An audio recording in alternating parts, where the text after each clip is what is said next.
دیارە 25 ساڵ لەمەوبەر با بڵێن خیانەتی سیویەکی ئاپ لە هەرێمی کوردستان ڕوویدا. بە بیانووی تێکچوونی باڵانسی هێزەکان لە شەڕی ناوخۆ جارێکتر سوپای ئەنفال و کمیاباران هێنرایەوە سەر خاکی کوردستان و شارەکانی هەولێر لە ئەنجامدا سەدان پێشمەرگەی یەکێتی و هێزەکانی ئۆپۆزیسیۆنی عێراق شەهید بوون و بریندار بوون و سەدانیشیان بە دیرگیران و بێسەر و شوێنکران و شوکۆی پەرلەمانی کوردستان شکێنرا کە ئەزمونەکانیشی لەکەداکرا. جا لەگەڵ ئەمەشدا تا ئێستا با بڵێن دەرس لەم خیانەتە وەرنەگیراوە لاپەڕەیەکی نوێ هەڵنەدراوەوە بە پێشەوانەوە ڕەنگان دەکات جێگەی شانازی بێت تایبەت بەم بابەتانە قسە و گفتوگۆ دەکەین بە میوانداری زۆر بەڕێز گۆران فەتحی چاودێری سیاسی کە ڕاستەوخۆ لە ستۆدیۆی بەیانی کورسستان نیوزەوە میانە کا گۆران سپاس بۆ ئامادەبوونی بەڕێستان بەخێراتی. زۆر سپاسان دەکەم بەیانتان باش بەیانی بینەرانی کورسات باش. زۆر سپاس. هەڵبەتە 27 ساڵ لەمەوبەر ئەو کارەساتی کە بە سەرگەلی کوردەها و هەتا ئێستش با بڵێن کاریگەری دەرونی کاریگەری سیاسی بە دوای خۆی داهێناوە لە هەمان کاتا دەبینین ئێستاشدا لەبری ئەوەی ئەم کارەساتە ببێتە پند وەرگرتن ببێتە دەست وەرگرتن بەڵام جێگەی شانازیە. خوێنەوەی بەڕێستان بۆ ئەم بابەتە چییە؟ بەداخەوە ئێمە وەکو میلەتی کورد مێژوویەکی تاڵمانەیە لەگەڵ خیانەتدا هەردەم خیانەتەکان زۆرێک لە ئیمارەتەکانی کوردیان لە ناوداوە زۆر جارۆ خیانەتانە شۆڕشەکانی کوردیان لە ناوداوە بەداخەوە ئەم مێژووە تا ئێستاش بەردەوامە بەڵام لەوە ناخۆشترەوەیە زۆر جار لەم قوارەیە ئەم قوارەی کوردستان کە بە خوێنی دەیان هەزار شەهید ئەنفالکراو هاتوۆتە بوون تا ئێستا لایەن هەیە شانازی بە خیانەتەوە دەکات. ئێمە دەزانین هەردەم خیانەتەکان دەستکەوتەکانی ئێمەیان لە ناو داوە ئەو شوێنانەی هی کورد بوون لە دەست چوون لەگەڵ ئەوەشدا خیانەت هەر تایبەت نییە بەگەلی کورد لە زۆر وڵاتانی دنیادا خیانەت هەبووە بەڵام بەردەوام ئەو دیوە ئەو لایەنانی کە خیانەتیان کردووە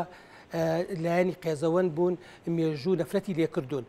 ئەوەی لە ئێستادا ڕوو دەدات ئەو خیانەتێکە لە سوێکی ئاباکراوە پارتی دیموکراتی کوردستان شانازی پێوە دەکات لە کاتێکدا دەبواە وەکو مێژوویەکی ڕەش هەوڵی بدای بیسڕێتەوە کارێکی وای بکردایە کە جارێکی تر ئەو حاڵەتە دروست نەبوایەتەوە تۆ بچی پەنابەری بۆ دوژمنێکی گەورەی گەلی کورد کە دەستی سوور بوو بە خوێنی هەزاران ڕۆڵەی ئەم میلەتە. ئێمە دەزانین ئەنفال کیمیاباران حتا بارزانیەکان زۆرێک لەوانە لە زیندانەکانی بەعەزدا لەگەڵ فێلەکاندا ئەو ڕژێمە لە ناویدان کە ڕژێمی بەعەز بوو بە ئاگر و ئاسن مامەڵی لەگەڵ عێراقیەکاندا کرد بە تایبەتگەلی کورد تۆ پەنابەریتە بەر ئەو ڕژێمە درڕندەیە بۆ بەرزکردنەوەی باڵانسی خۆر لە هەرێمی کوردستاندا بە هەر پاساوێک بێ بەڕاستی حاڵەتێکی نەفرەت لێکراوە نابواە ئەو حاڵەت ڕوویدایە نەک هەر ئەوەش نابووە لە ئێستادا بچی شانازی بکەی بەو خیانەتەوە کە هێزی بەعەز دەبابەکانی بەعەز تێنایە سەر پایتەختی کوردستان. باشە کاگۆران هەموو ئەوەی مێژوومان خوێندەوە بەر ئەم کارەساتە دڵتەزێنە کەوتویت کە کاریگەریکی زۆر سیاسی و چۆتی لە سەر هەرێمی کوردستان بەجێهێشتووە. ئەم شانازیکردنە لە پای چی؟ ئەم چاواشەکردنە لە پای چی بۆ ئەم کارەساتە؟ ئەم پاساوهێنانەوەی لە پای چی؟ یعنی هەر ناوێکی لێ ببنێ کە مێژووەکە دەخوێنیتەوە دروست نییە. بەداخەوە وەکو باسم کرد خۆی هەر خیانەتێک حاڵەتێک شەرمەزاریە ئەبواە هەر لایەنێک هەر کەسێک بیکردا بیسڕایەتەوە ئەوەی لێرەدا ڕوو دەدات حاڵەتێکی زۆر زۆر سەیرە. ئێمە دەزانین ململانەی لە زۆر وڵاتە هەیە لە نێوان حیزبا هەیە لە نێوان هێزی سیاسیە هەیە بەس بەو جۆرە نییە بەو جۆرە ناتەندروستە نیە کە لە هەرێمی کوردستان هەیە. ئێمە دەزانین زۆر جار ئەم ململانەی کە لە هەرێمی کوردستاندا هەیە بۆ بەرژەوەندی حیزبی وای کردووە ئەم قوارەی هەرێمە کۆی مەسەلەی کورد لە عێراقدا دەیبینین لاواز بێت. ئێمە لە کاتێکدا بنیاتنەری عێراقی نوێ بووین سەرکردەکاری زماکانی ئێمە خاڵی خۆشببوو مام جەلال زۆرێک لە سەرکردەکانی تر توانیمان ڕۆڵێکی گەورەمان لە دروستکردنەوەی عێراقی نوێ بێت. بۆچی دەبێت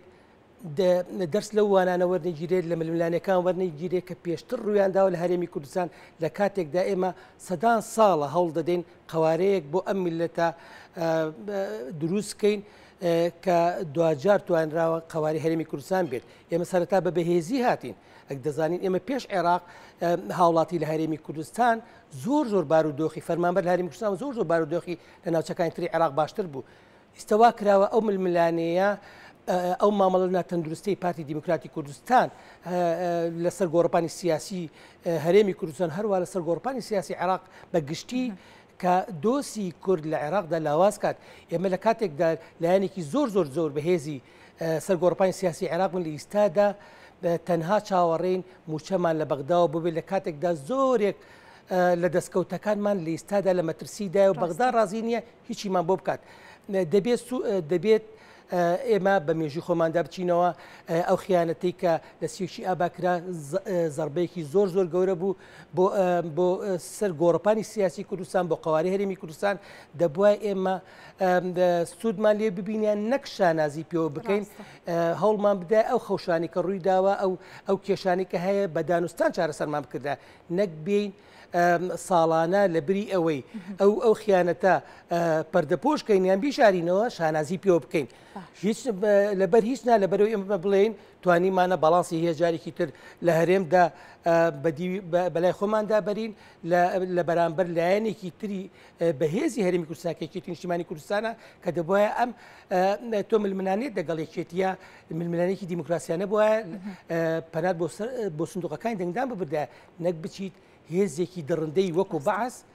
بێنیتە سەر هەرێمی کوردستان و پایتەختی هەرێمی کوردستان کە بەڕاستی مێژوویە کە تا ئێستا لە هیزری جیلی ئێمەدا ماوەتەوە چۆن توانرا تۆ ڕێبکەوی لەگەڵ ڕژێمێکدا کە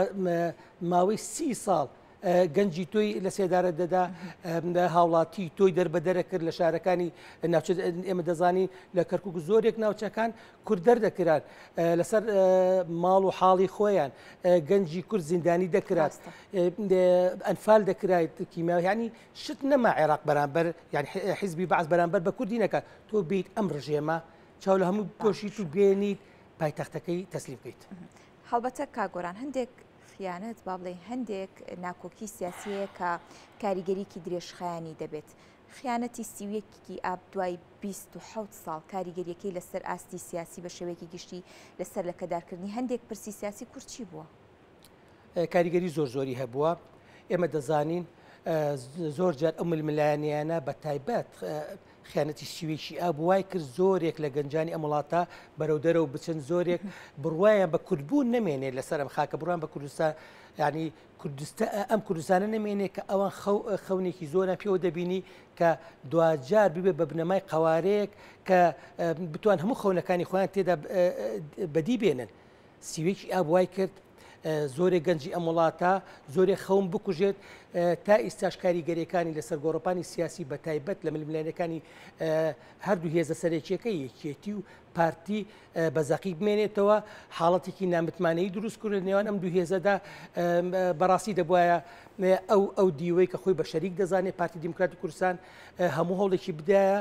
ئەو کێشانە بە دانوستان لەگەڵ یەکێتیا چارەسەرکە نەک هەر جارێک کە کێشە و ململانەی دروست بێ پەنابەرێت بۆ هێزێکی ئەقلیمی پەنابەرێت بۆ دژمنێکی گەورەی هاوشێوەی ڕژێمی بەعس لەبەرەوە ئەم خەستەتە ئەگەر هەبوو بێت لەم حیزبەدا نابێت جیلەکانی دواتر کاری پێ بکەن کوردستان بەڕاستی دەبێت بەهێز بکرێت دەبێت کێشەکانی ململانەکانی بەدانوستان چارەسەر بکەیت نەک پەنا ببرێتە بەرهێزی دەرەکی بۆ لاوازکردنی ئەو قوارەی کە زۆرێک لە ئێمە خەونی گەورەمان پێوە دەبینی باشە کاگۆران ڕەنگە هەندێک جار لێرش بەناوی وەفد بەناوی سەردان هەندێک لە جۆرێک لە سیاستکردن یاخود ئاراستی جیاوازی سیاستکردن دەبیندێ ئەم جۆرە سیاستکردنا ئەم جۆرە ململانێکردنا حساب نەکردن بۆ لایەنێکی دیکە لە کاتێکدا کە هێزی سەرەکیە لە هەرێمی کوردستاندا دەرئەنجامەکەی چی دەبێت ئێمە دەرەنجامەکانمان بینی ئەوەی لیستادا ئەمەیتیاین وەکو باسم کرد ئێمە هێزی سەرەکی بنیاتنەری عێراقی نوێ بووین کورد توانی سوپای عێراقزارێکی دروستکاتەوە حکوومەت ئیدارە لە وڵاتەیە دوو بەهێز بکات ئێستا زۆرێک لەو کانەی کە ئێمە دروستمان کردووە بوون بە دوژمن بۆ ئێمە بەهۆی سیاسەتە هەڵەکانی پارتی دیموکراتی کوردستانەوە چوون بۆ بەغدا دانوستان بە تەنها بە شێوەیەکی تاکلایانانە لەسەر پرسەکانی هەرێم لەگەڵ بەغدادا بڕوا ناکەم هیچ دەستکەوتێک بۆ هاوڵاتیانی هەرێمی کوردستان دروست کات ئێمە دەزانین بەغدا دەیەوێت کورد بە یەک پاکیج بێ مامەڵی لەگەڵا بکات نەک بە شێوەی حیزبی یان پارتی دیموکراتی کوردستان دەست بگرێ بەسەر کۆی کایەکانی حکوومەتی هەرێمی کوردستانە بوو ئەوەی دەستکەوت و کۆی دەسەڵاتەکان بەدەست بهێنێت لە ڕێگەی دانوستان لەگەڵ بەغدادا ئێمە دەزانین بەغدا زۆری ئەو وەفدانی کە بنای پارتی دیموکراتی کوردستانەوە هەر چەندە گەرۆک و حکوومەتی شو بێتن بە هەند وەرنەگرتووە ئێمە دەزانین ئەوە لە ئیستاشدا وەفدیتر لە بەغدا هەیە بەڵام تا ئێستا کێشەکانی موچە کێشەکانی پشتی هەرێم بودجەی گشتی عێراقدا چارەسەر نەبووە لە کاتێکدا ئەو چەند خاڵێکی جێناکۆک هەبوو بەغدا زۆر شتی کەمتری داوا دەکرد لە هەرێم بۆ ئەوەی بتوە بودجە بۆ هەرێم بنێرێت ئەم پەرتەوازیە ئەم ناکۆکیە لە نێوان هێزە سەرێکیەکاندا کە بۆچوونی من پارتی دیموکراتی کوردستان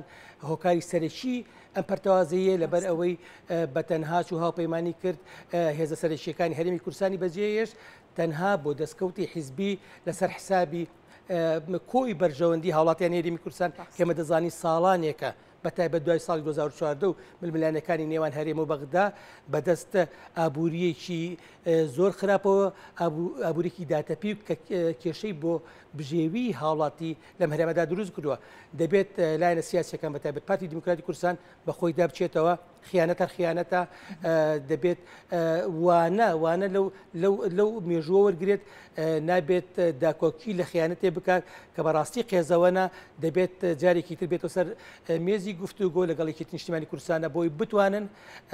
داکۆکی لە مافەکانی گەلی کورد بکەن عێراقدا. بەڵێ زۆر سپاس بۆ ڕوونکردنەوەکان زۆر سپاس بۆ گۆرانفەتی کە بەڕێزدان وەک چاوداری سیاسی لەگەڵمان میوان بوون.